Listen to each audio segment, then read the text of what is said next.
I didn't look anymore after that. I turned and I started to run. Everyone ran. People just took off. People ducked into doorways, and people didn't stop to look behind. I got to be so sick that I couldn't breathe at all. I started really hard to talk.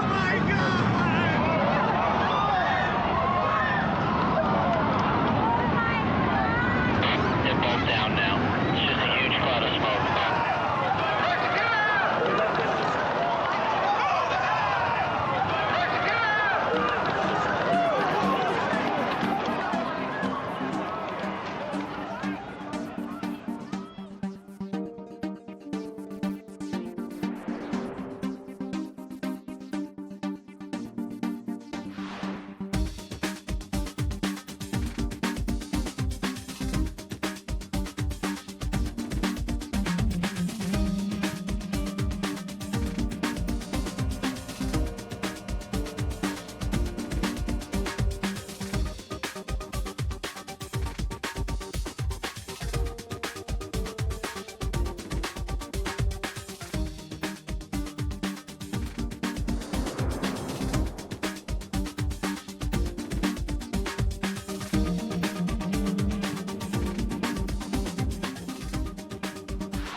Subliminal. A subliminal message. Subliminal messages, the power of mind control.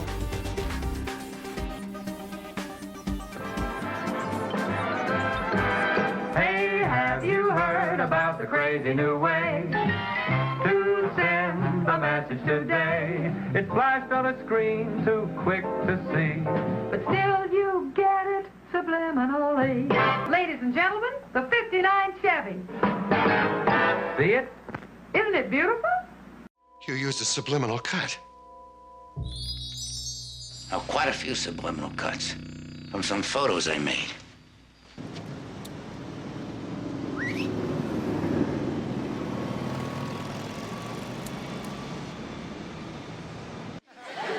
Okay, class, today we are going to talk about subliminal advertising. What's that? Scully, are you familiar with subliminal messages? You mean like sex and ice cubes of liquor ads? Why would anyone want this shit job? Because it affords them other interesting opportunities. Like splicing single frames of pornography into family films? Yvonne et Miage. They keep saying that. Let me play this backwards. Join the Navy. They're recruiting people with subliminal messages. Oh, what do you expect? Those bastards turned a whole generation of Americans into smokers with their damn subliminal advertising. Subliminal. It's a subliminal message Broadwave to trigger. I've been seeing this code pop up all over the last few weeks. It's Alliance, and it's high military.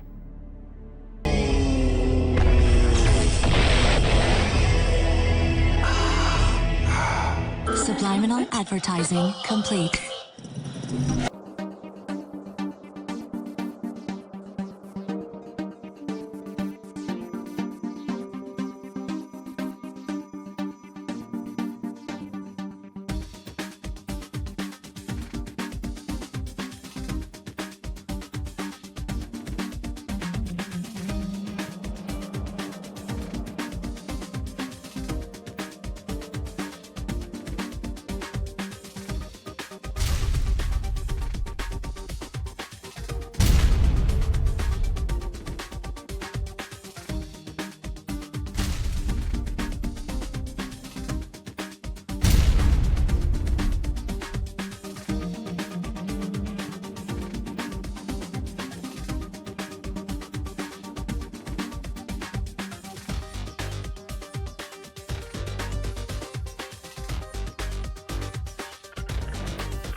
look at something, smell something, hear something, it's going into your brain at the speed of light almost, and all being retained.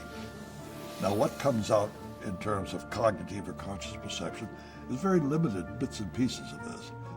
One of the earliest acknowledgments of the unconscious process appears in some of Aristotle's writing, which goes back a good bit.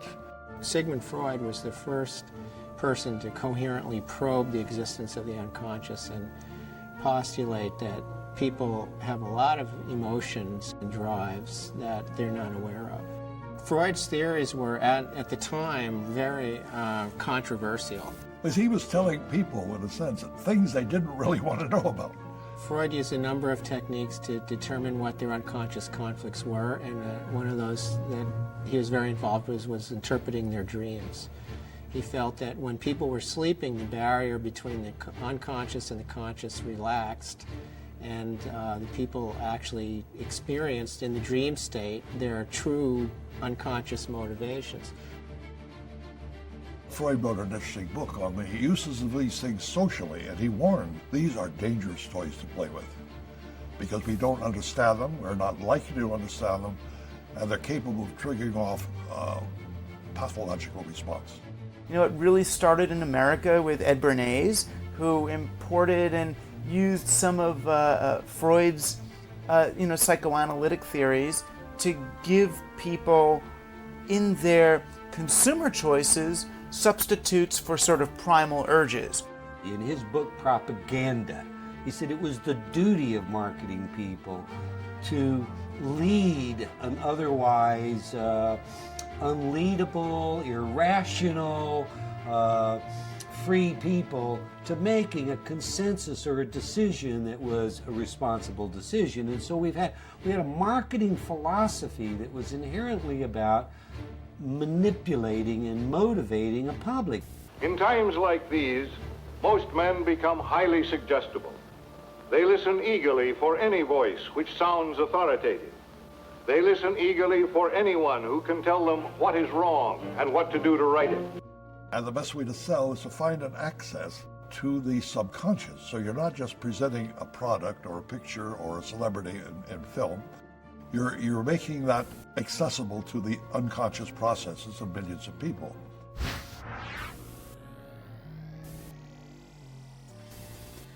Most of America learned about the concept of subliminal advertising in 1957.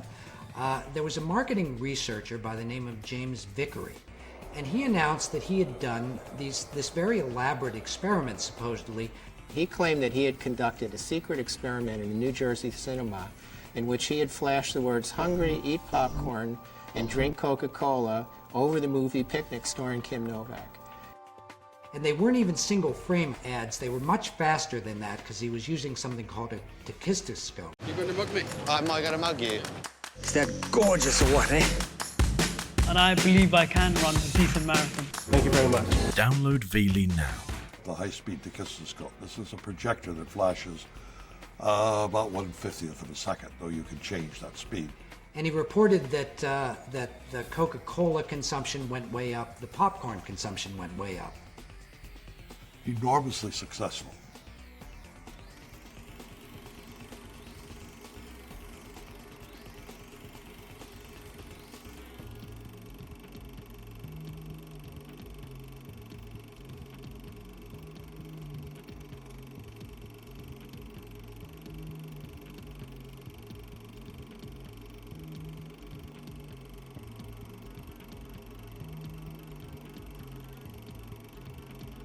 Like if you're watching a film and all of a sudden something will quickly flash that you can't actually see, and it puts it in your mind that you maybe want a Coke. In the 50s, you know, like when movies started turning out, you used to go to movies, used to put the little popcorn thing, right, subliminally there. And I've heard that they do that in like movies, like buy Coke is like flashed on the screen when it's right before the movie starts. So I could see how you could. Do you think they're doing that in movie theaters? Do you think it's... I don't know, I get really thirsty. Yeah.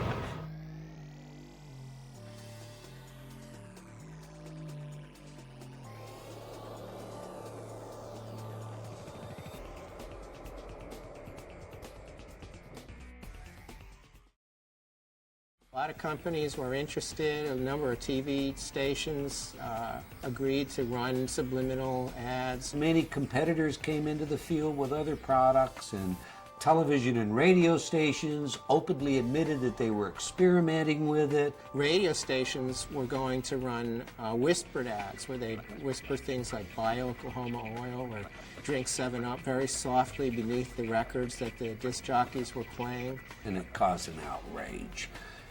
The public got very nervous and very excited about it. There were all sorts of editorials against this. Congress decided that they would have to hold hearings on this.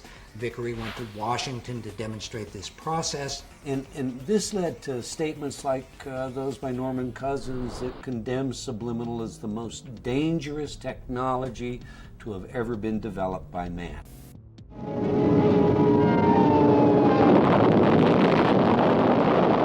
Networks rather quickly decided that it was in their interest to prevent Congress from acting, so they formed this National Association of Broadcasters, and they all agreed that they would not allow subliminal advertising. And they took the position that it didn't work. They tried to calm the public's anxieties by insisting that it wasn't effective. Vickery dropped out of the consulting business and kind of retired. And as he later admitted, this was all basically a scam. The experiment that he said he had done, he hadn't really done.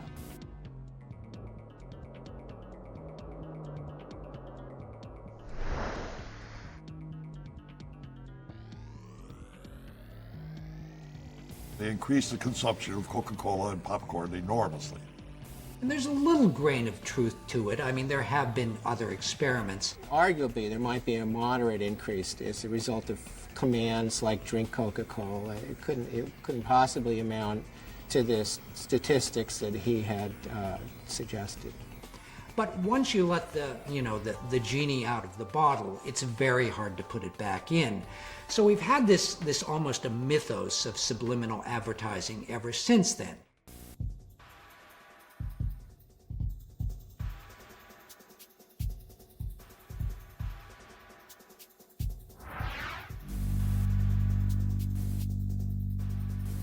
The motivational researchers in the 50s developed a variety of electronic equipment that they could measure people's unconscious reactions to. Like one of these was a galvanic skin response where they would measure minute fluctuations in the amount of sweat on your skin, which was related to your state of anxiety, or also a heartbeat, or they had special cameras in supermarkets that would measure the dilation of the pupils that would indicate how interested a person was in the product.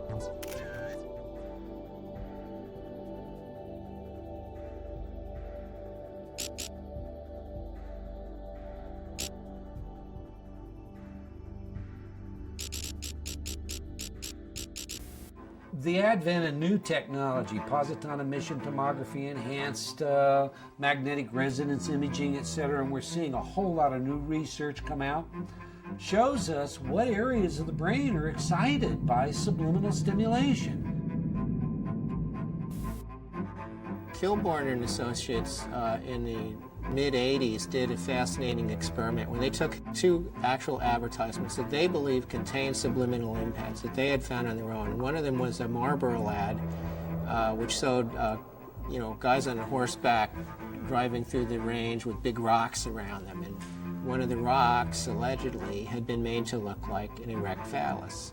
And they hired an artist and they adulterated the picture and took the phallus out so they would have a control. And then they showed it to people and measured their galvanic skin responses and found out that the picture with the phallus had a greater effect than the picture without the phallus.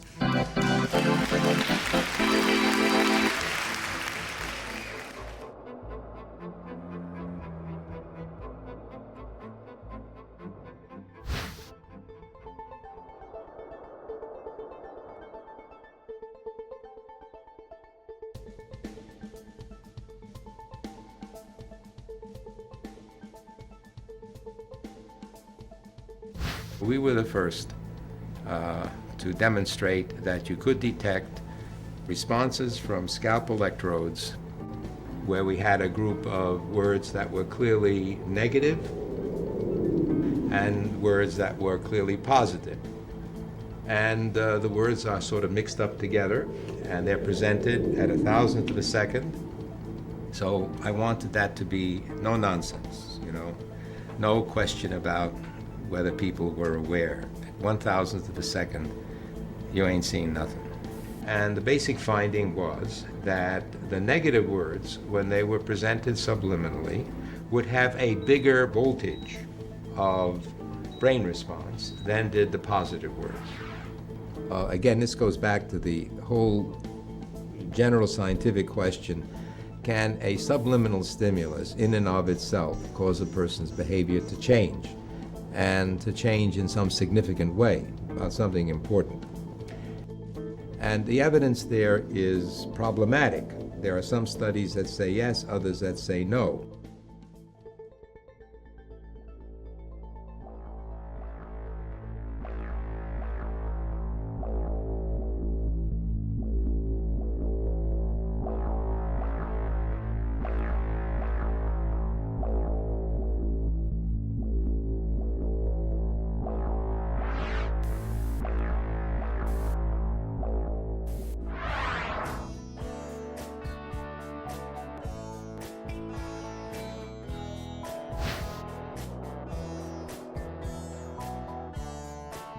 For one thing, they were the biggest group in the world.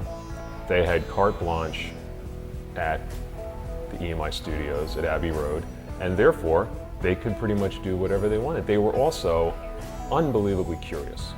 In the summer of 1969, a bunch of college radio stations started this rumor that Paul McCartney had died and that for some strange reason the Beatles were keeping this secret. But it got a lot of people listening very carefully to these later Beatles albums. And that's where John Lennon had done all this experimentation.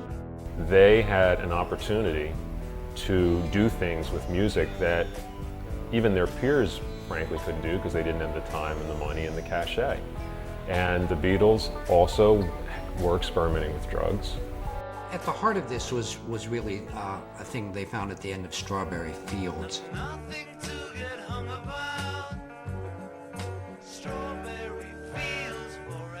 I know, I buried Paul, that kind of whatever. Yes, that is manipulation. That is doctoring. But it's in the pursuit of art. It's in the pursuit of expression. Lennon later told Rolling Stone magazine that what he actually said there was cranberry sauce. So in the recording studio, I had them play this with various filters to make it more legible. And it really does sound like cranberry sauce. There's a very big difference between, say, reverse messages and the artistic potential in manipulating sound. On the track Revolution 9, the track's title is repeated many times within the song. And if you reverse Revolution 9, it actually sounds like Turn Me On, Dead Man.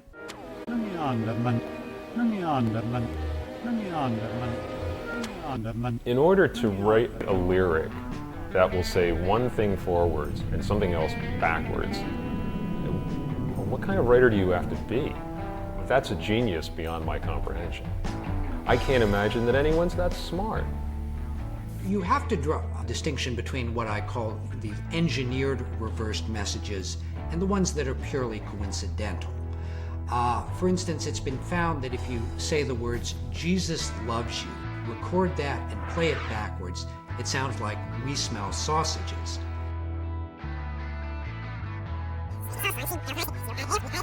We smell sausages. What it proves is that our minds have this great pattern-finding ability, and we can really make sense even where there's nonsense there. I would think that the Revolution 9 thing is purely coincidental.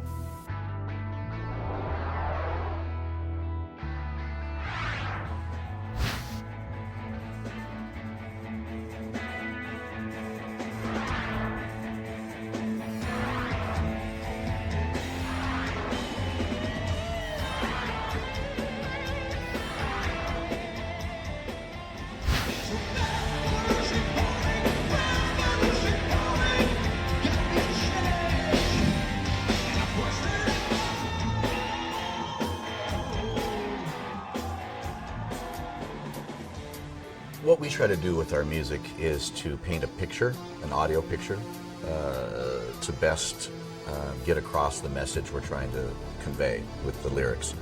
And we use whatever means we can to do that. The first album I remember hearing anything like that on was the Beatles' Sgt. Pepper. That was filled with all kinds of interesting sound collages and spoken word pieces and specialty sounds. You know, some people talk about, the dangers of subliminal messages. They talk about that in music, and I think that topic itself is subjective. What is subliminal? It all depends on who's listening. You know, I hear things very clearly in records, that are there, because that's my gig, that's what I do. I listen to things very carefully. Other people might think something's subliminal because they've never heard it before. Well, they're just not focused on it. So I think it's all kind of debatable. We'd like to forewarn you to brace yourself, because what you are about to see is hardcore truth that much of the mainstream media would like to keep hidden from your eyes.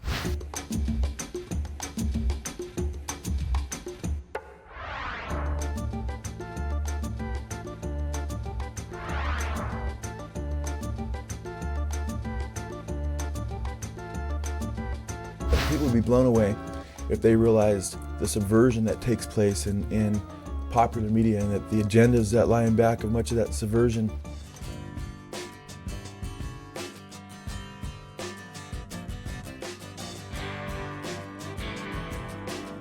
Here we see Robert Plant, while singing Stairway to Heaven, telling his fans that sometimes words have two meanings, as he signs with his hands that they are both forward and backwards. 'Cause sometimes words have two meanings. But basically, backwards, and over 25 words backwards straight, it says, "Here's my sweet Satan. I want to live it backwards like the Zepp, whose power is Satan, and he will give you 666.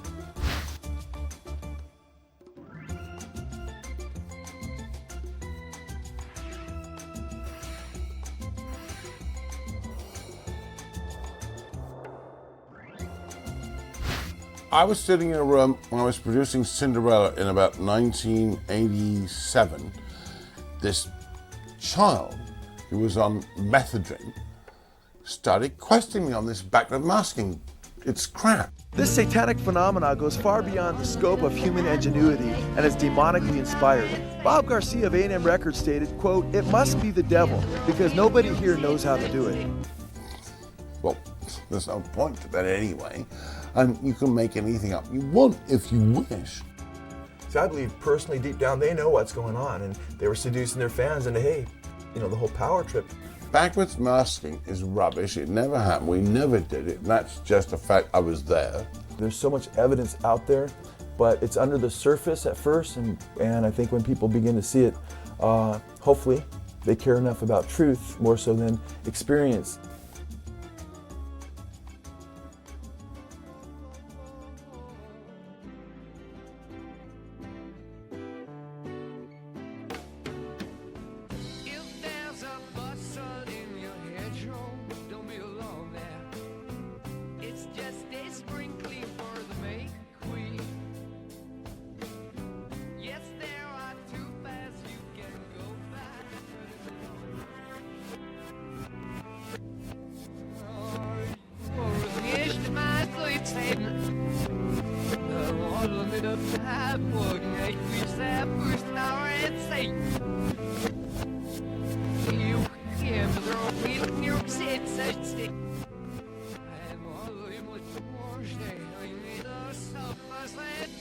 If you listen, they're there.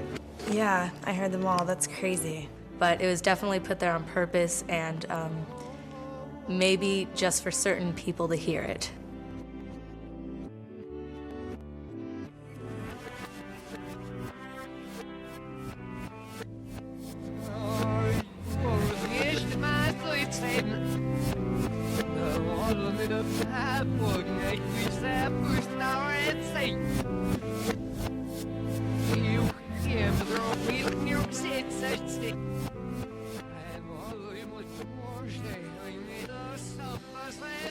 I could definitely hear the words in there.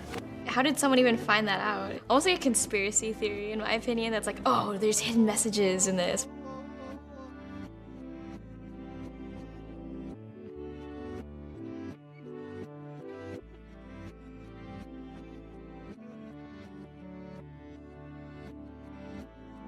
The only thing I really heard was music. It kind of sounded like it was in a different language.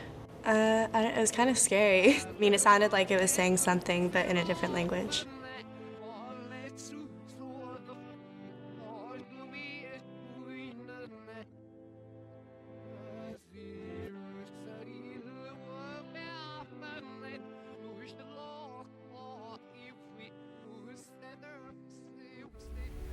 You know, if you want to hear Satan talking to you while Stairway to Heaven plays backwards, then that's exactly what you'll hear. You'll find a way to hear it.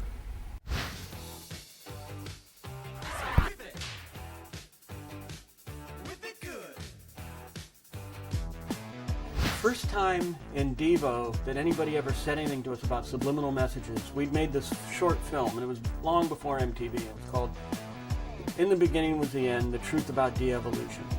And somebody came up to us after we showed the film once, this woman, and she was really mad. She goes, I know what you're doing. I know what you're up to. And we're like, what? What'd you say? And she goes, I know what you're doing. I saw it. I saw on the screen, I saw the word submit and the word obey.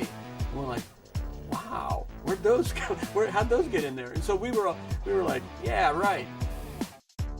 And after that, you know, we were thinking, oh, we got to put subliminal messages in our stuff now. To me, backward masking, you know, and the Beatles and Paula's Dead or any of that kind of stuff, to me that was just all the fun stuff. That if you were a fan, you looked for that kind of stuff and you wanted to find it. The idea of it being dark or malevolent, you know, I think is just kind of paranoid thought on the part of people that already don't like the music. I never really saw anything of harm coming from backward masking. Sparks Emergency Service. There's been a double shooting. Okay, whereabouts was the shooting? Right in my backyard. Is anybody hurt? It looks like there's two bodies. I didn't want to go over and look. In what observers call a first-of-its-kind trial, attorneys today told a Nevada court that two troubled young men who shot themselves in 1985 were influenced by subliminal messages in a rock and roll album. The members of the British rock group Judas Priest listened in a Nevada courtroom today as one of their recordings was described as a killer. They heard you have to die to be a hero. And they had played over and over and over again this stained glass album, particularly a song, Better By You, Better Than Me. Now, what had happened is the two at a point had looked at one another and they had chanted, do it, repeatedly, do it, do it, do it. Had taken their father's shotgun, had left, gone to the schoolyard, propped shotgun underneath Belknap's chin, pulled the trigger, killed himself. Vance hesitated, he didn't brace it, it blew the front of his face off. I would like to call certain people murderers. I feel that they murdered Ray. Are there subliminal duets on the Better By You, Better Than Me song? Absolutely not. I heard the word, do it, the words do it, but I didn't understand in what context or why it was there. I identified approximately 7 of them. It's very difficult because it is the subliminal level.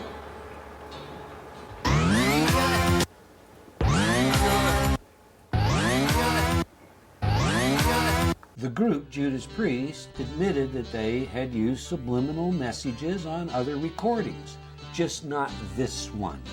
It is the claim of subliminal messages that propelled this case to trial. Similar lawsuits claiming rock music caused damage have been thrown out of court because lyrics are protected as free expression under the First Amendment.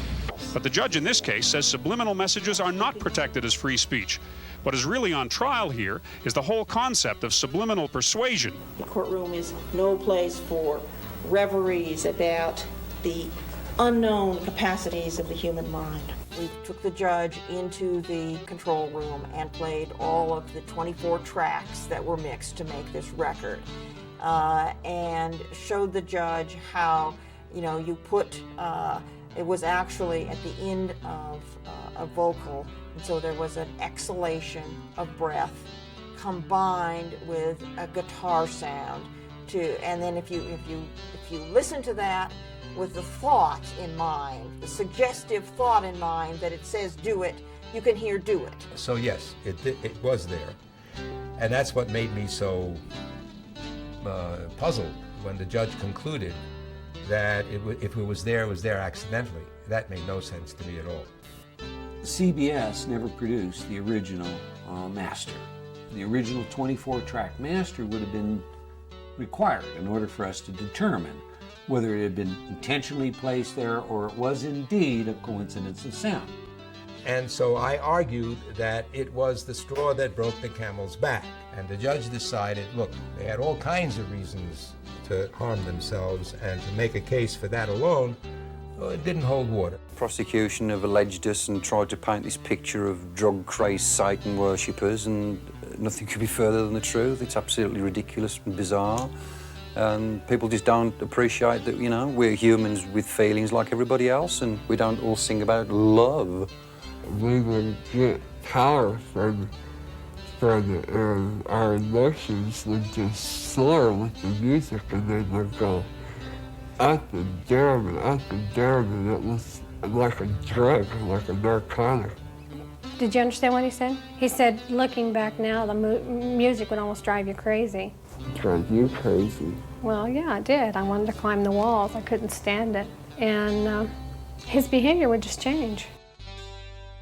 And you can't always blame it on the parents. You can't always blame it on the music industry. You can't always blame it on movies and television. But all these things we have to acknowledge are influential factors on children and their decisions. So all of these things should be looked at and considered.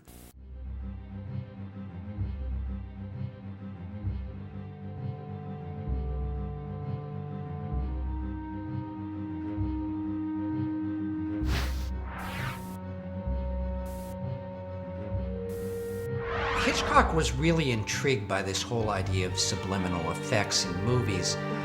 In fact, the first time he used it was in a film called Spellbound, which was a black and white movie, but it had one frame that was in color.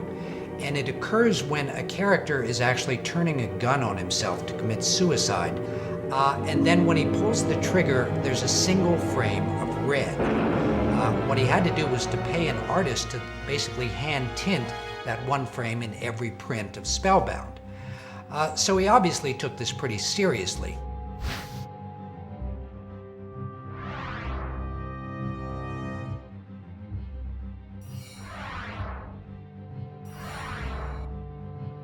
Oh, I saw him in the editing room where he would cut right down to the frame, just frame by frame where he'd want his cuts. So he took a great deal of time with the editor in what he wanted. When he came to do Psycho, he did something even more elaborate.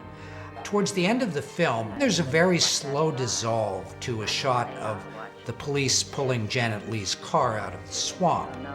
Well, during that dissolve, Hitchcock superimposes this kind of skull-like face on Tony Perkins' face. So it creates a rather ghoulish effect. And obviously Hitchcock thought that this increased the emotional punch of this particular part of the movie.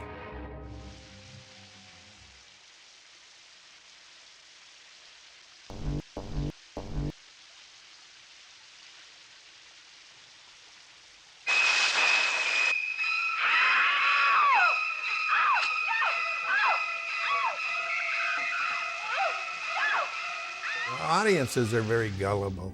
I just feel that you can lead an audience like Hitchcock would do, and I think you could do it with subliminal.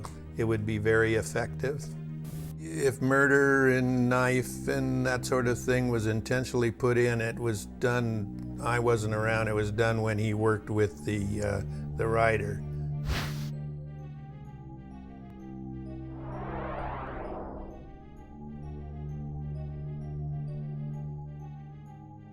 Walter Merchant and Richard Beggs, with some of the electronics in Apocalypse Now, they were always mixing real sounds underneath sounds that weren't associated with the object to make you feel a certain way, or anything that would heighten a certain fear during the warfare.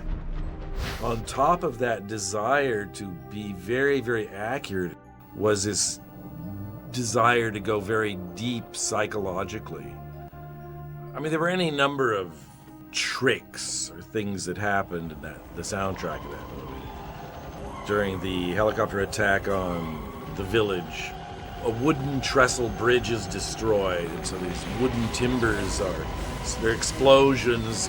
Also mixed in with that were the sound of bowling pins being struck with a bowling ball.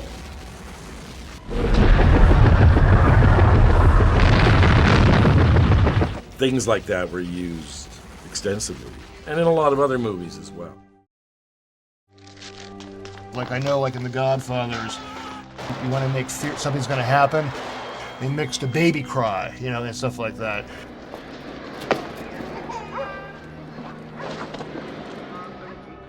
The baby crying is very, very important to pay attention to, because otherwise there's no future. That's why babies' cries are so irritating. You can't ignore it. Satan? I do renounce him. To me, that's creative, and that's tapping into this part of the brain. If you want something out in front of people, you don't hit them over the head with it, but you have it there so the audience maybe doesn't realize that, but it's imprinted in their mind that it's, when did I see that? Friedkin was another director who was rather intrigued by this idea. And in his film, The Exorcist, he actually uses subliminal shots in at least two very key parts of the film. One of them is in a dream sequence, and the other is during the actual exorcism. To tramp underfoot serpents and scorpions, to confront this cruel demon. What you see are very brief two-frame shots of this kind of cadaverous face. And so like my brothers and I would always freeze frame on that one frame, and it's terrifying. You don't even want to look at it. So it does something to you, you know? So the question is, why are you doing that? In my mind, Exorcist was a groundbreaking film. It had never been done before. So he was really experimenting with the concept of being totally afraid and fear.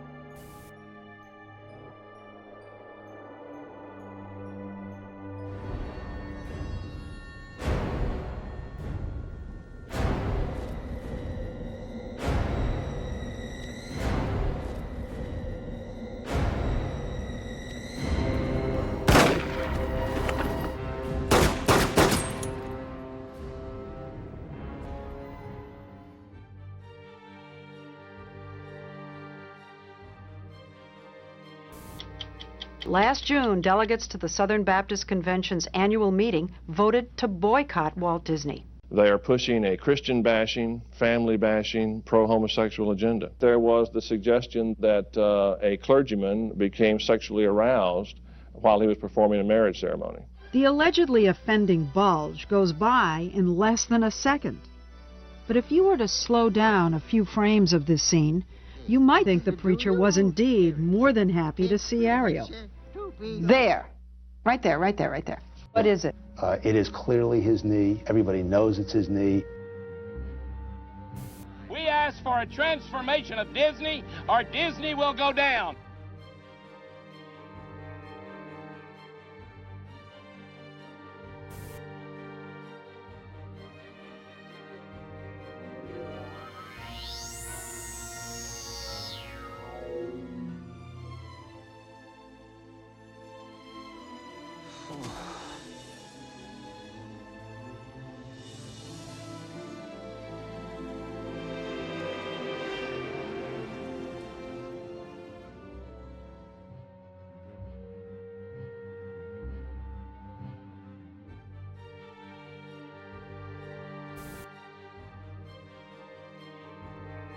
It's just people spending too much time looking for things that aren't there.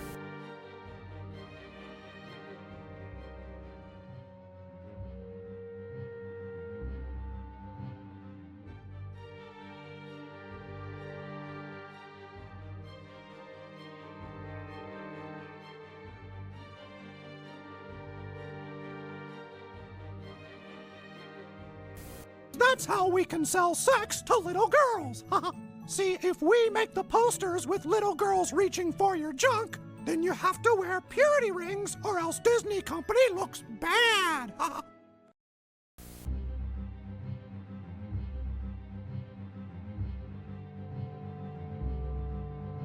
We thank you so much for this bountiful harvest of Domino's, KFC, and the always delicious Taco Bell.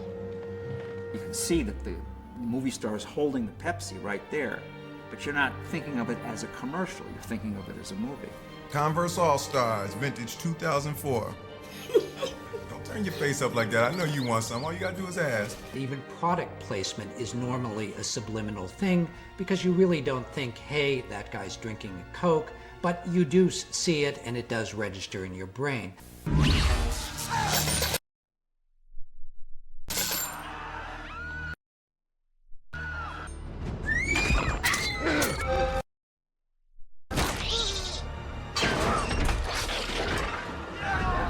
I think that's the best way to do it than hitting them over the head with a product right in their face.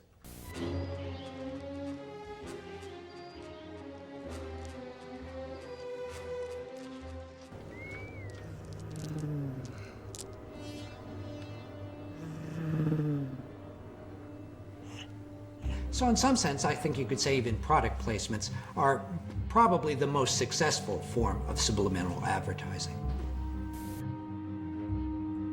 I want the perfect food.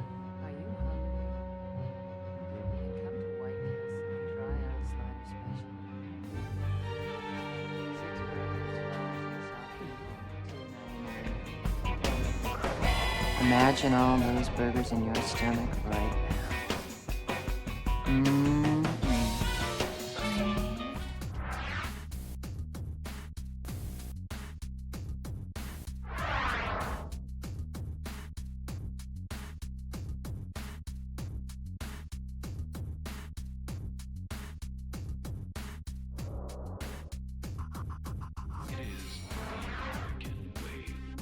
The average TV viewer sees about 30,000 commercials per year.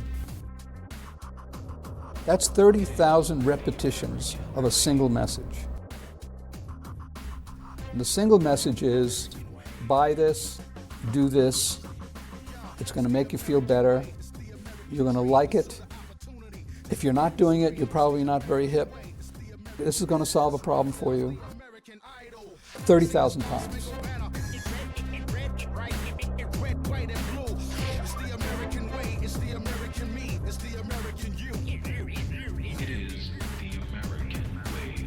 Systemically, advertising works better on people who are lonely and afraid. It's a kind of a form of reverse therapy. You know, you go to a therapist because he wants to resolve your unconscious conflicts and make you feel better about yourself.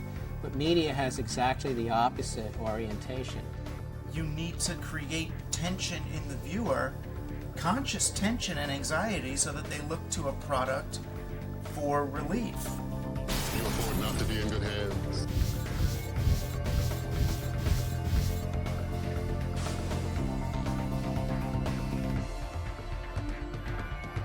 If people are happy, they're not going to buy stuff they don't need. There's been memos that have been circulated, you know, where insider advertising executives have said it's our job to make women feel bad about themselves. We really believe that this is the way a woman should look. This version of some guy's marketing plan that he set up. They all look at that pretty ad, you know, I like the boobs I'm looking at when I'm up. They don't realize that they're being engineered. We can look at things like anorexia and bulimia, and say, as far as I'm concerned, you can look at that and say this is a media-driven event. Our families are being destroyed. I mean, we've never in the history of humanity been under an assault because we've never had mass media like we do today.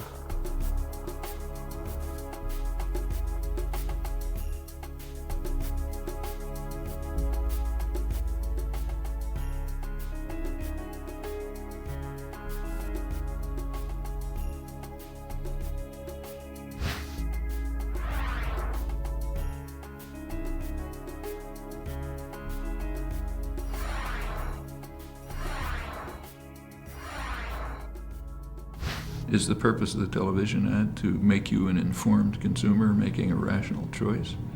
Oh. Purpose of the ad is to delude and deceive you with imagery. So you'll be uninformed, you'll make an irrational choice.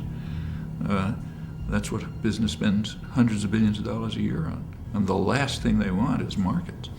What they want is coercion and control. You know, when Goebbels developed a powerful propaganda system in Nazi Germany, they were explicitly borrowing, very explicit, from U.S. commercial propaganda, commercial advertising, to copy these techniques. You know, simple slogans repeated over and over again, appealing to the emotions, I mean, all those ideas which had been worked into practically a science.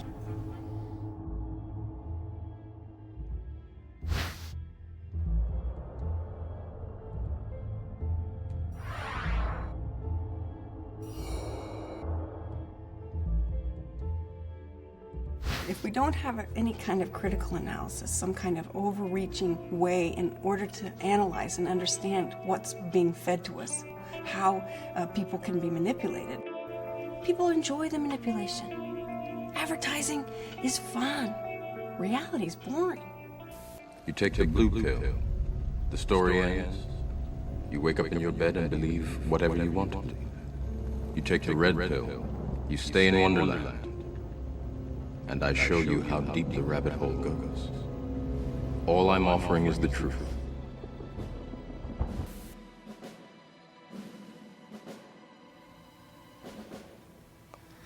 Let's see, TV pretty much. Advertisers are looking to get the attention of younger and younger children. And any advertising directed to a young child should be considered subliminal, because young children don't know the difference between the ad and the program. It all blends seamlessly together. Any advertising to 4-year-olds or 5-year-olds or 6-year-olds is dealing with a consciousness which is not using rational processes. People use the television as a babysitter, right? They plop their kid down in front of a TV, and there's no guidance, there's no instruction, there's no parent sitting there watching TV with the kid. They start targeting children at 9 months old. They've noted that by 2 years old, they can achieve brand loyalty and recognition. This is extraordinary. When you see something on TV that you want, what do? Ask my mom for it. And what if she says no? I just keep asking and annoying her for it. You know, every psychology student discusses, of course, the 4 fundamental drives, the 4 Fs. There is fight, flight, feeding. You never forget the 4 Fs when they're explained to you that way. Our society, largely driven in part by advertisers motivating us to consume, we end up with the 5th drive. It's more. More.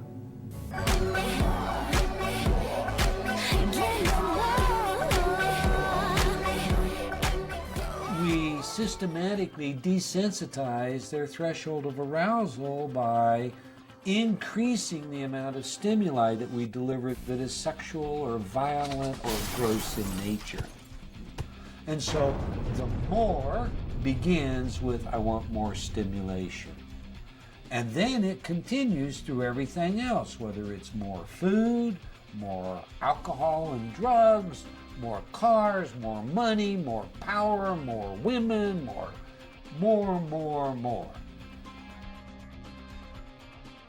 I mean, why are people maxed out on their credit cards? They're buying things that, you know, who knows if they need them or not. I mean, consumerism becomes a secular religion where we use certain material goods to fill holes in our souls. Any one of us can be trapped by this. I mean, I would ask anyone to look around their house at how many things that any of us have bought over the course of the last 10 years we don't use. Simply knowing what's going on is not going to protect you from the effect. You can know perfectly well that they put this gorgeous model in an ad to get you all excited about Coors beer. The fact is, it's still going to work. We're all consuming and acting and behaving precisely the way that they want us to. It's what the church does, it's what monarchs did, it's what advertisers do, and and the game continues. Some are wondering if perhaps there was a subliminal ad, a flash of a commercial product seen on the show.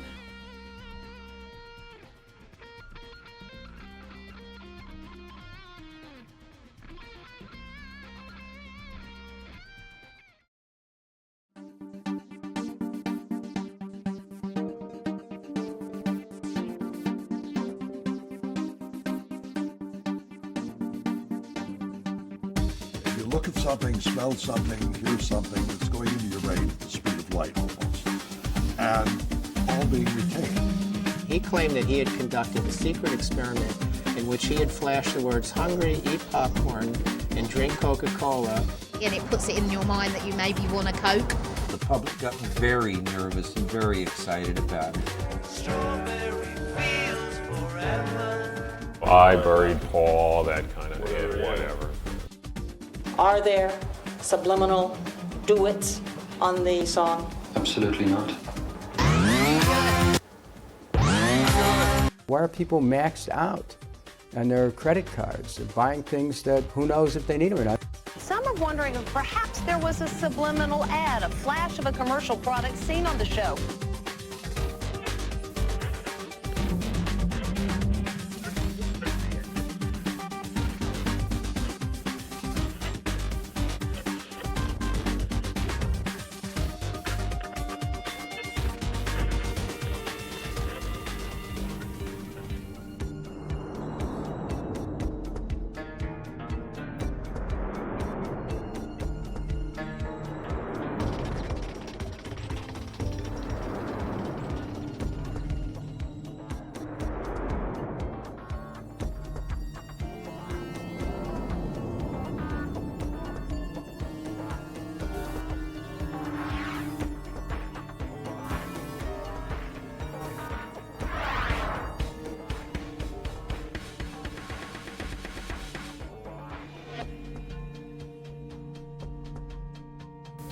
In the research that was conducted by the Roper organization, they found that 57% of Americans believe that subliminal advertising happens.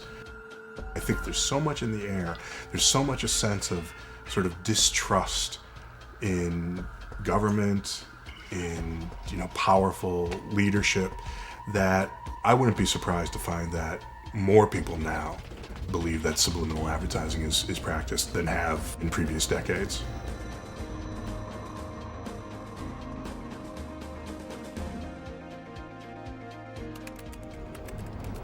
I'm sure it does. Can't say I've ever picked up on it myself. There's gotta be something, but I haven't really noticed that. Not as much. I don't think nowadays. I think it's pretty straightforward. Well, I think there's certain advertising companies, that for whatever, trying to market an item, just subliminally, they'll throw something in and then you don't even think about it. Definitely. Yeah. Definitely. Yeah. When I watch television for over a couple hours, suddenly I'm very hungry, and I do realize that it's from the advertising or the subliminal messages. You mean like the Camel cigarettes? There you go. The image on the Camel? I mean, I'm sure that exists, absolutely. I'm sure it exists. I don't really know much about the technology, but I'm sure it does. I know it's supposed to be illegal, but I know it exists though. Yeah, you've heard it was illegal? Yeah. Okay. My best example of subliminal messaging would be like when you watch a movie and all of a sudden you see everybody's drinking Pepsi. I don't know. I think that the colors are subliminal. Like, no one really realizes that most things are a certain color for a reason. Well, I do believe that advertising agencies use subliminals in their advertising.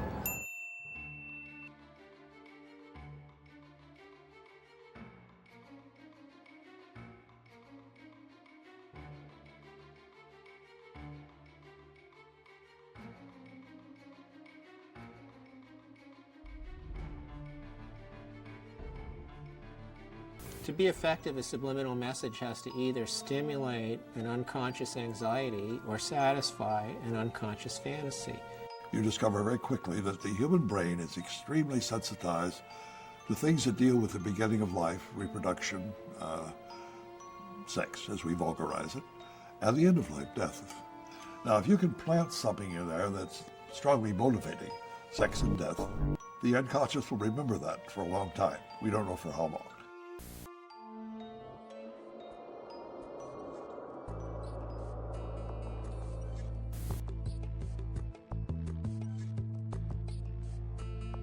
Most people can see what they want to see in almost anything. And there's an author who's it's a sad and paranoid guy who sees sexual imagery and ice cubes and everywhere he looks. Is there any way you could call that something else? I mean, it's not a telescope, it's not a leaning tower of pizza, it's a penis. The problem is we hide this stuff from ourselves. We don't want to deal with it. And once you come to terms with this, it turns the whole world upside down. If the medieval artists can do it, why not Chicken McNuggets?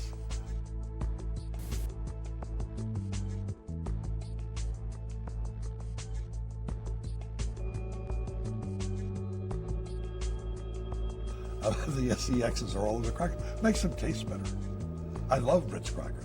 The fact that he made some allegations that are not credible doesn't mean that the substance of what he had to say wasn't, logical and totally persuasive.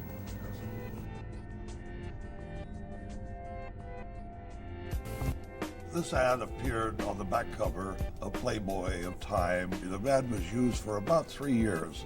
How could this stuff ever sell Johnny Walker Scotch? They didn't put any scotch in the glass. The glass is empty. Now, if you look at the ice cube that's on the table, the right side of that ice cube, you see an interesting looking face, or a grotesque, almost surrealistic mask. Isn't that an interesting figure to put in an ad? It's a monster with encircling arms and a skull-like face. It's a death symbol. There are a dozen of them in these 6 ice cubes.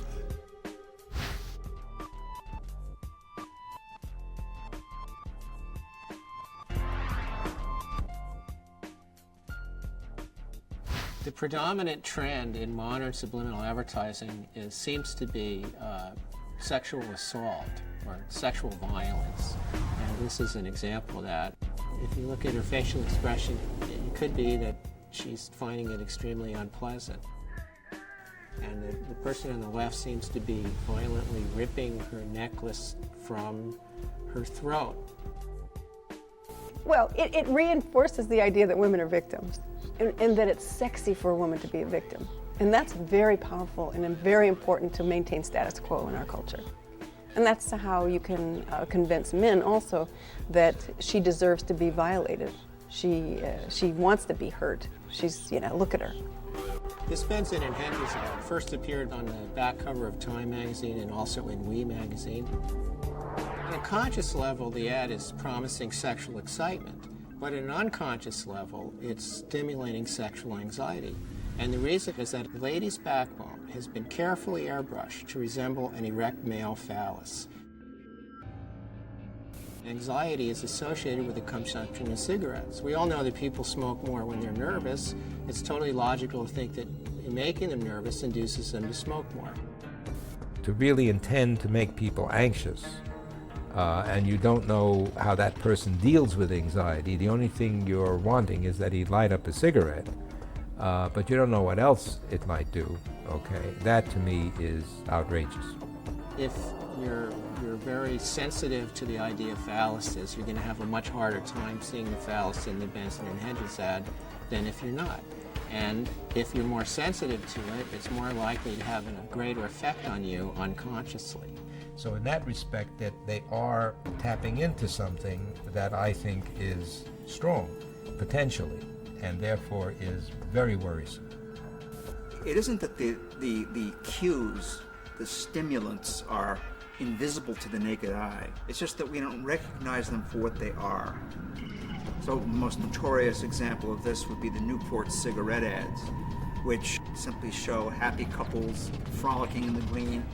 But you realize after you look closely that these are really sort of sadomasochistic dramas that either the man or the woman is in fatal control of the situation. So that would strike me as a good example of a subliminal pitch. It's all right there on the surface. We just don't know that the surface is, in fact, exactly what it is. For me, the bottom line, as I was saying before, you don't mess with the unconscious, because you don't know. You don't know what the effects might be. After spending 5 or 10 years looking for any truth at all in it, I don't see any use of subliminals as they were defined in the 70s.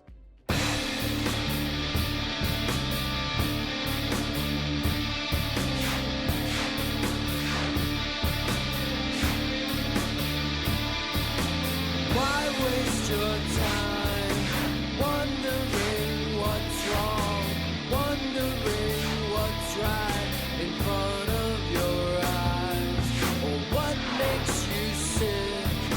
Don't waste your time wondering what makes me tick.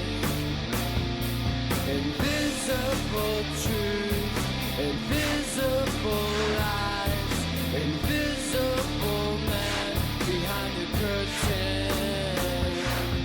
Why waste your time questioning shit? You know it, but you can't be certain.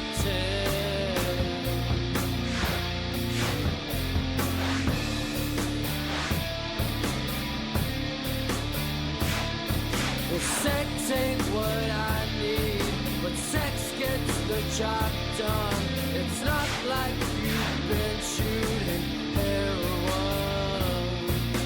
Buy a new wardrobe, buy a new Audi.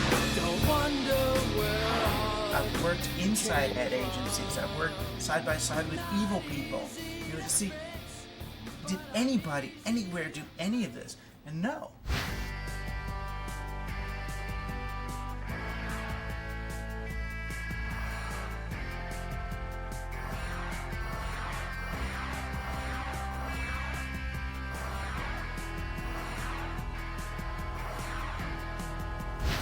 I remember the first commercial I ever did was a Hawaiian Punch commercial.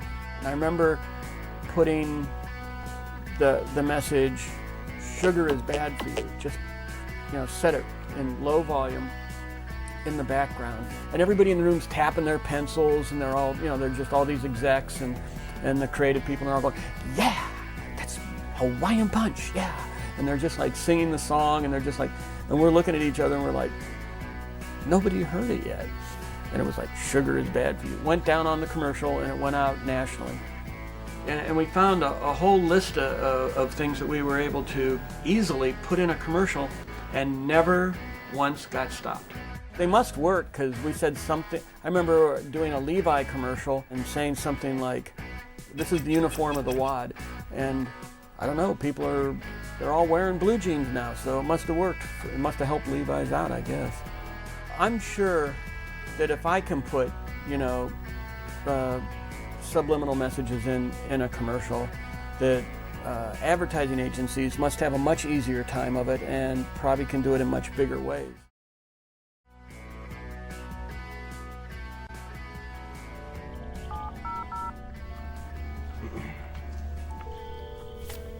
Good afternoon, Amalgamated. This is Carmen. And we were wondering if someone from Amalgamated would be interested in meeting with us. Good afternoon, that must be a BBL. Can you tell me who you're transferring me to? Good afternoon, JW. Send me a voicemail. Please leave a message for...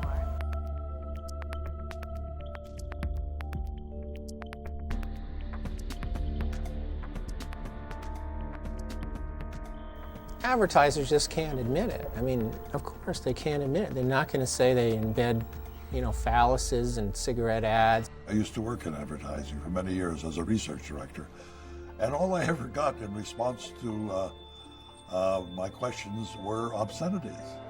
Contrary to what many people think, subliminal advertising is not really illegal.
What happened in 1984 is really the culmination of a long story. You know, Orwell's book 1984, some have said, predisposed Congress to investigate Orwellian techniques. And of course, subliminal is often thought of as an Orwellian technique. There had been complaints, and Congress investigates complaints from their constituents. The House Subcommittee on Science and Technology wants to find out if the technology is being abused. Kansas Democrat Dan Glickman is chairman. I myself think that subliminal communication clearly has a twilight zone implication to it. I think it's incumbent upon us in Congress to at least explore the issue to see how widespread it is. The veritable who's who of the advertising world appeared, and they argued subliminal does not work. We don't use it, and we don't use it because it doesn't work. University of Michigan's Dr. Howard Chevron called for a moratorium on the technique until further study is completed. Although this may sound like science fiction, we may be on the threshold of invading the individual's perhaps last stronghold of personal privacy, his own inner thoughts. My estimation is that they certainly got sufficient evidence that something along those lines was happening. The conclusion in their report was that it was unlikely to be having the effects that were claimed. The law in Congress did not pass. The laws didn't pass anywhere in any state because of what I believe was a deliberate disinformation campaign designed to make the public feel comfortable. We don't use it, and if we did, it wouldn't work. In front of you is a manual. This manual was sent to me and is a training manual of one of the largest advertising agencies on the planet. And this training manual, in a very sophisticated way, lays out several ad campaigns that have actually run. Major products, how they embedded both taboo imagery, devils and whatnot, and sexual imagery. So not used, I know that is just flagrantly false. There was a memo, which I have a copy of at home, from the National Association of Advertising Agencies that went out to every advertising agency in the country advising them what to do if I come to town. They said, keep the hell away from this guy. A crazy person writes a book about a fraudulent joke experiment and ends up creating such a stir that an organization is created, the American Association of Advertising Agencies, to dispel the myth.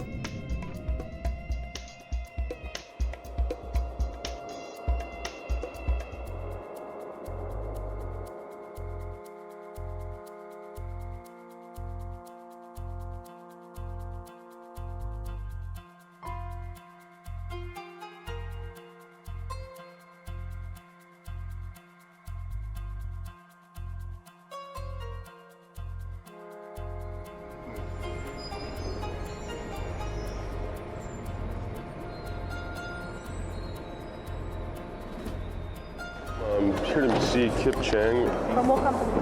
4A.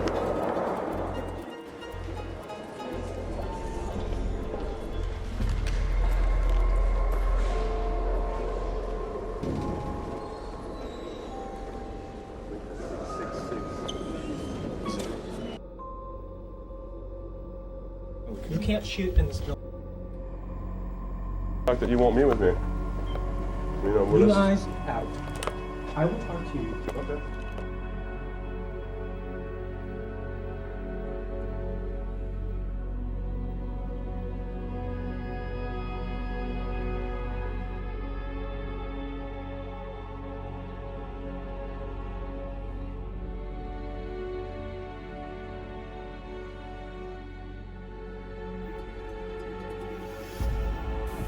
You're talking about people from cradle to grave being exposed to subliminal messages. It must be that some people, some borderline personalities are pushed over the edge and led to commit horrible crimes because of the influence of advertising. There is loose in their towns people like me today whose dangerous impulses are being fueled day in and day out, by violence in the media in its various forms, particularly sexualized violence.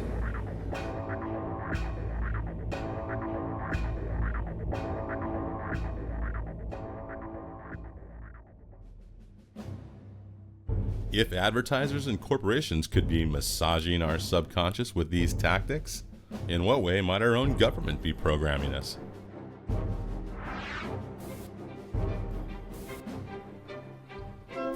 In the 2000 presidential campaign, George Bush ran an attack ad against his opponent, Al Gore. The Bush prescription plan, seniors choose. And at the end of the ad, it said, bureaucrats decide. And for a brief second, for about a 30th of a second, the letters RATS got very large. When this came out, it was a very big deal for at least 1.5 news cycles. Well, some people in the advertising industry say they believe the inclusion of the word rats was intentional, even if it was not designed to send a subliminal or subconscious message. Now, that is not an accident. Will Robinson is a Democratic media consultant not associated with the Gore campaign. He finds it implausible that no one noticed the word rats when the ad was in production. Someone made a decision to put that word up on screen and make it part of the spot. And they worked hard to make sure it was that way. The Bush campaign, of course, has denied this. They say that it was an accident. Just ask the man who made the so-called rats ad, Republican consultant Alex Castellanos. Let me see if I can say this more clearly for you. I didn't know it was there. It's a ridiculous thing. There is no secret rat strategy to win an election that I'm aware of.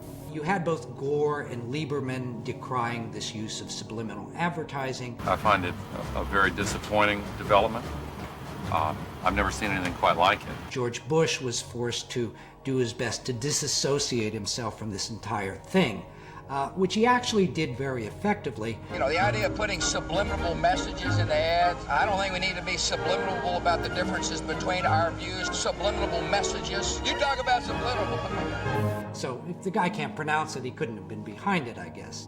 The ad has run 4,400 times in 16 states, including big battlegrounds like Florida, Michigan, Ohio, and Pennsylvania.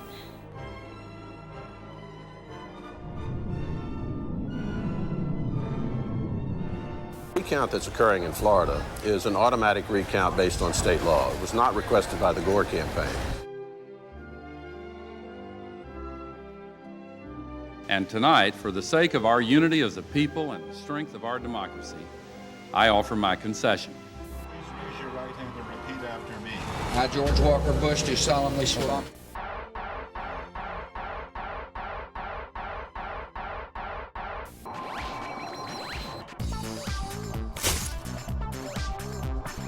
This week on Science Sensei. Remember subliminal advertising?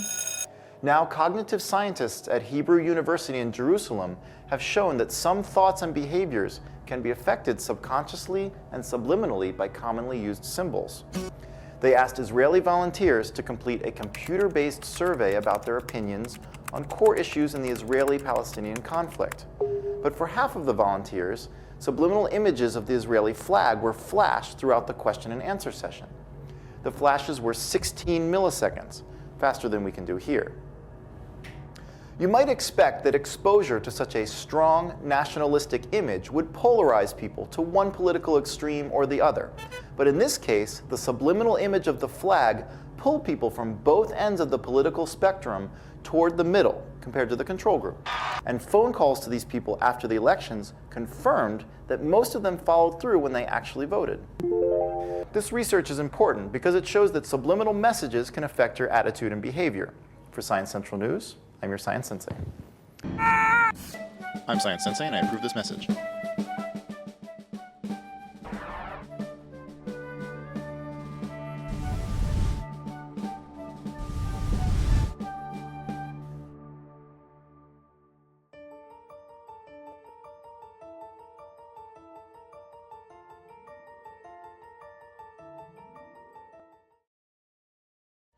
A video news release, or a VNR, is created by a public relations agency, usually, in order to communicate a specific message on the behalf of a client, whether it's a politician or a corporation or a government office.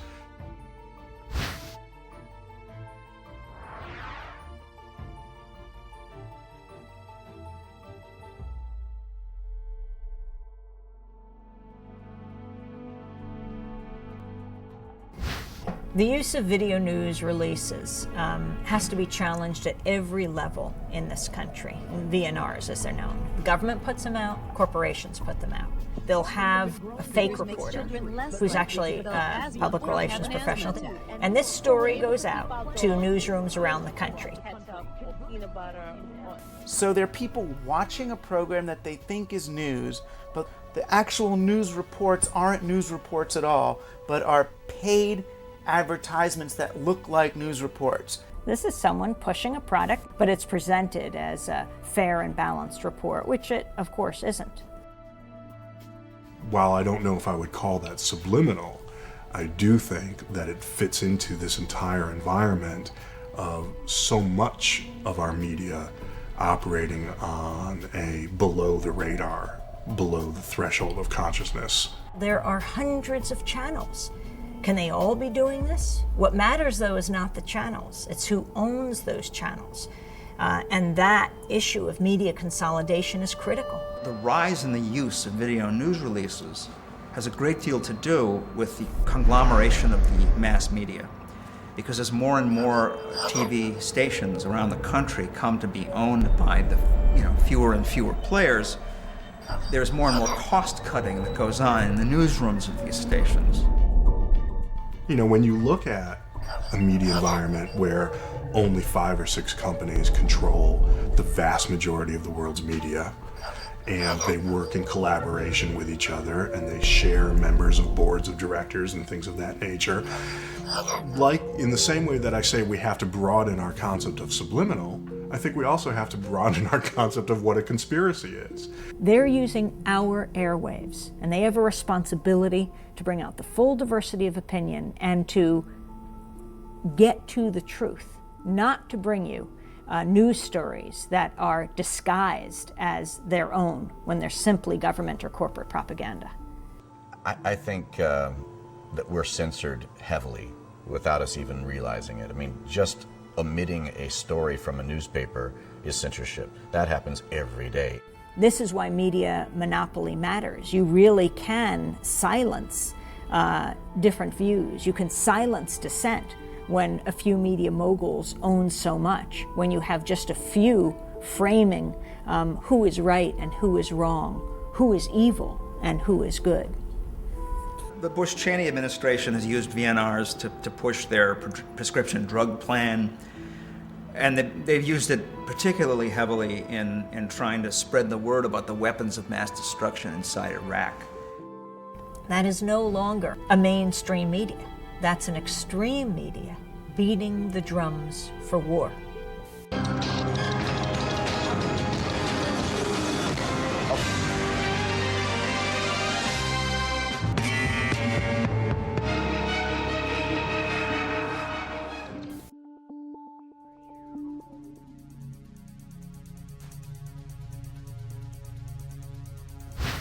The campaign has been one of disinformation and misinformation.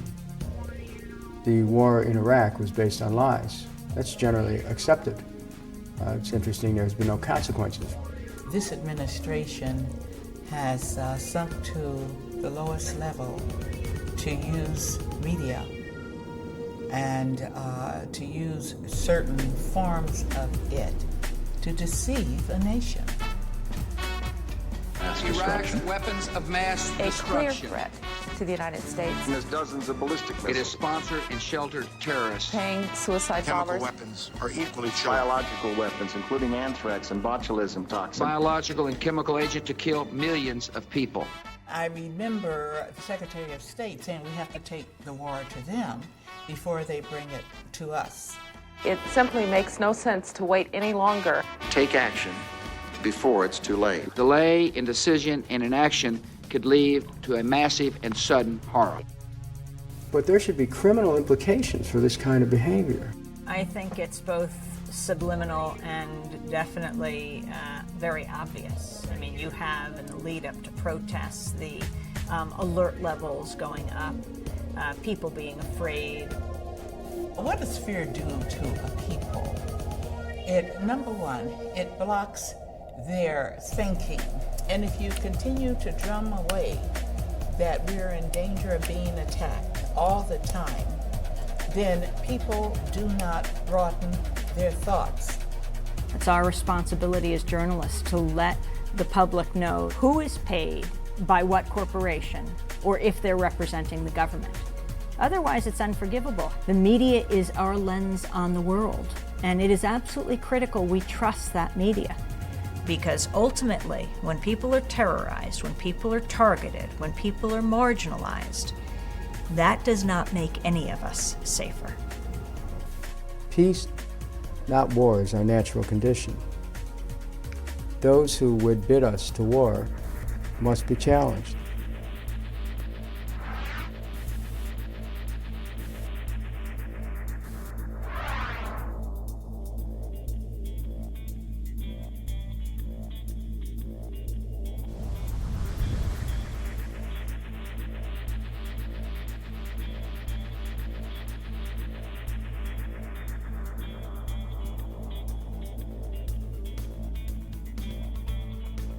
When you start to talk about psyops, of course, people start looking for your tinfoil hat.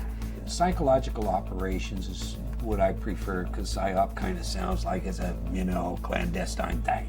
And I'm not into conspiracy theories per se.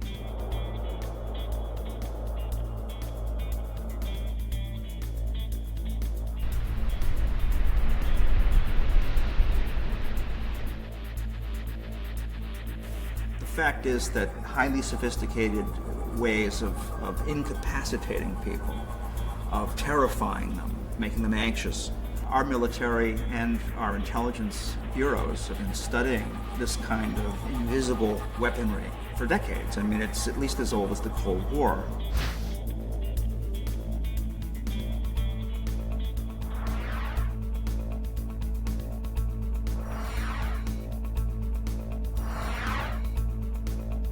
The main emphasis then is how do you crank out leaflets and things of that nature. And of course, technology has moved considerably since then.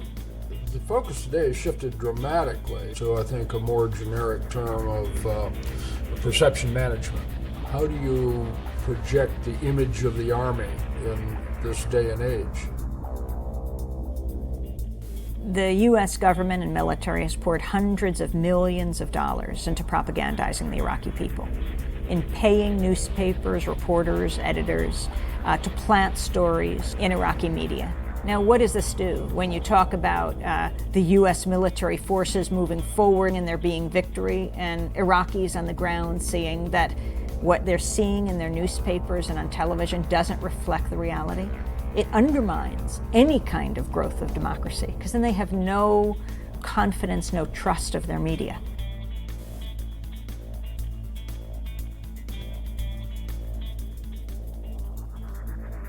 In this country, we have a law, the Smith-Mundt Act, against propagandizing our own population. It goes back to the Nazis in World War II, and we saw the dangers of that. It's all justified by saying, no, it's giving information to other countries. But Donald Rumsfeld has made it pretty clear that the success will be when it blows back. So you plant a story there, and it gets quoted back here. The war is really being waged at home, the war on truth. In today's day and age, as we know, information is global and instantaneous, so the ability to keep information out of American hands extremely difficult.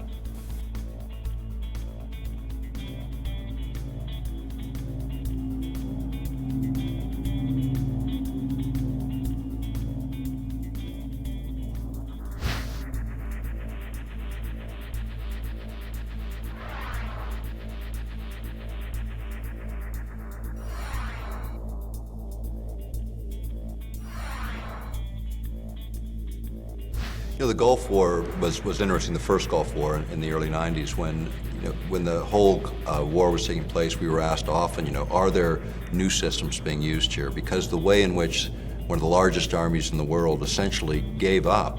I mean, it was like children in an elementary school on their first fire drill, running out of the bunkers and surrendering. And from my perspective, it looked like one of these technologies for influencing behavior had been applied, and it was the Scottish media after the war that reported on Project Solo.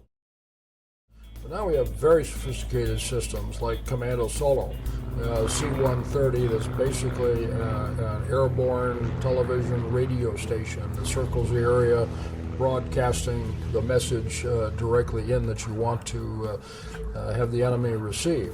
But one of the other things they do is they piggyback signals on other carriers. In other words, the broadcasts already going on in the area. In other words, the Muslim music and prayers that all of these troops were listening to every day, they would piggyback a signal on that would create anxiety and fear as an emotional state.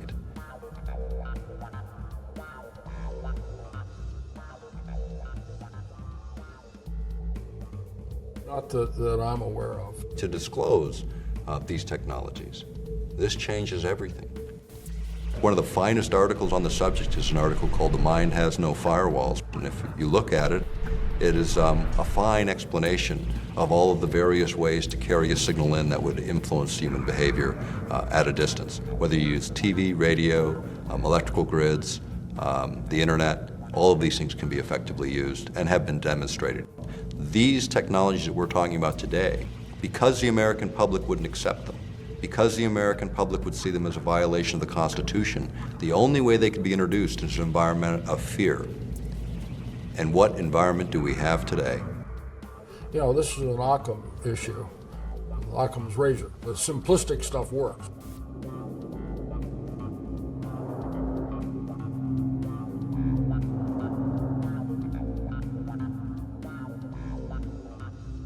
But the idea first was they looked at chemical means, telepathine, LSD, all of the psychoactive drugs to see what would happen. They also started to look at electromagnetic means, even as early as that, to manipulate behavior. Eventually, it came out on the President's Commission on the CIA activities within the United States that eventually showed that the CIA had been involved, and the FBI involved, and other agencies involved in mind control techniques being applied against American citizens without consent.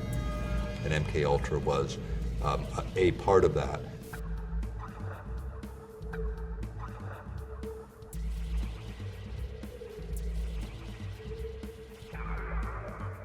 And in what may be the weirdest turn of events so far, the loudspeakers also pumped out Tibetan monastery chants at steadily increasing volume aimed straight at Rockvan Koresh's sanctuary.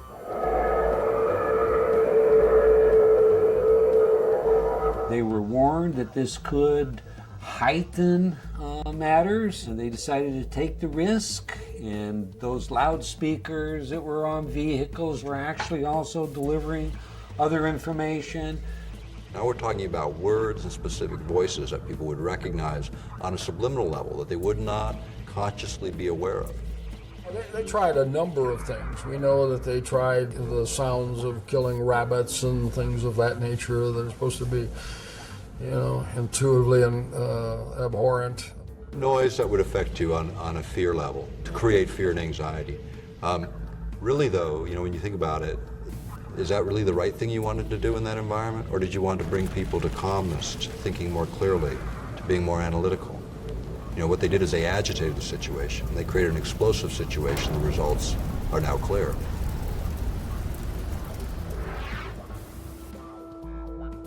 The simplistic stuff works.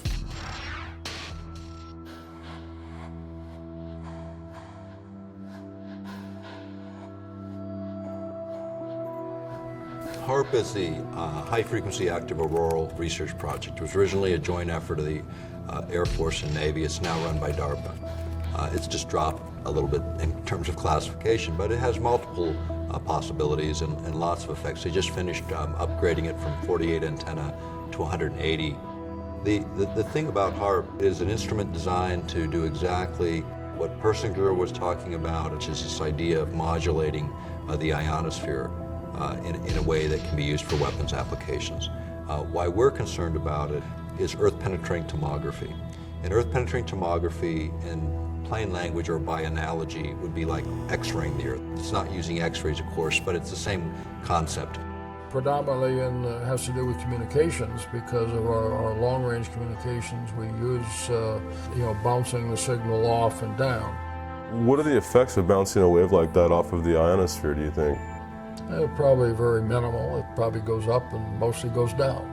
It's like punching the ionosphere, and every punch of high frequency causes the ionosphere to vibrate in harmony. That converts the ionosphere from direct current to alternating current, and then it behaves as a giant broadcast antenna, pumping the signal back to the Earth in the ELF range.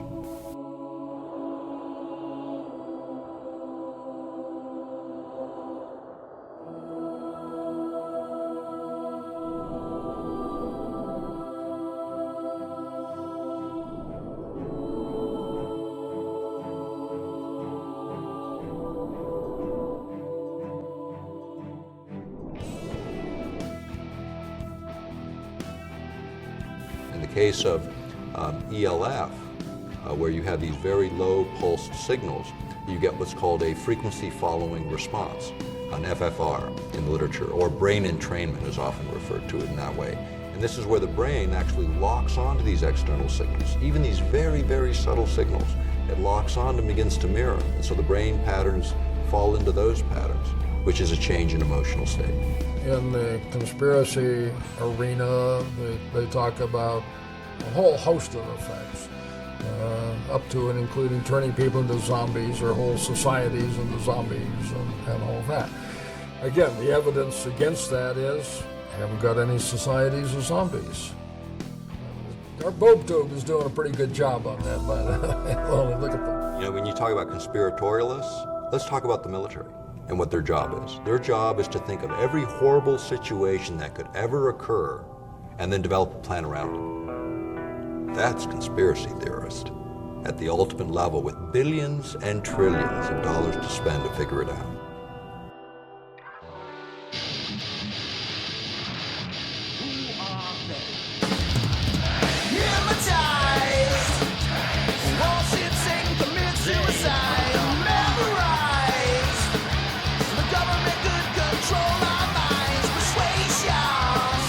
Propagandists will go to any lengths to influence people's opinion, including murders, right? I mean, whoever's responsible for 9/11, are they doing it to kill those 3,000 people, or are they doing it to influence the world?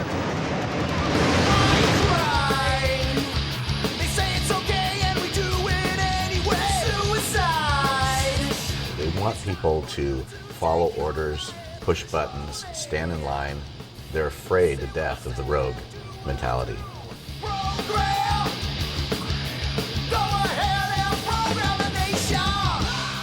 When you manipulate people, it's anti-democratic. What you're really trying to do is you're trying to control people. People don't need to be controlled.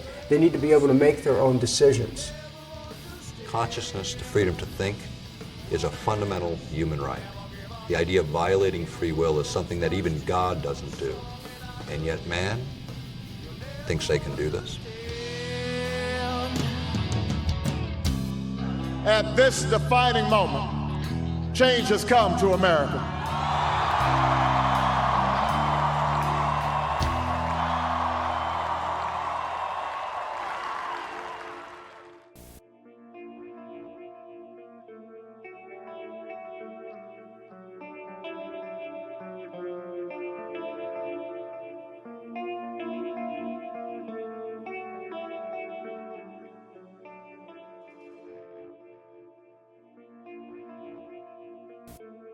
Baghdad, 3,966. Lives have glamour. I am the queen of opulence. This is mass madness, you maniacs! In God's name, you people are the real thing. We are the illusion.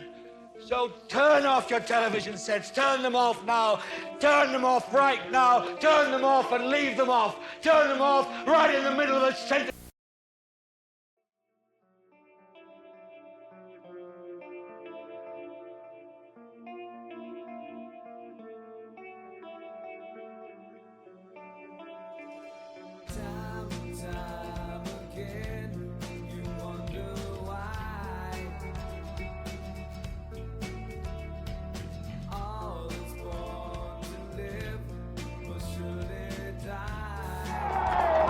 dreams of these. Ask not what America will do for you, but what together we can do for the freedom of man. You've got to put your bodies upon the gears and upon the wheels, upon the levers, upon all the apparatus, and you've got to make it stop. And you've got to indicate to the people who run it, to the people who own it, that unless you're free, the machine will be prevented from working at all.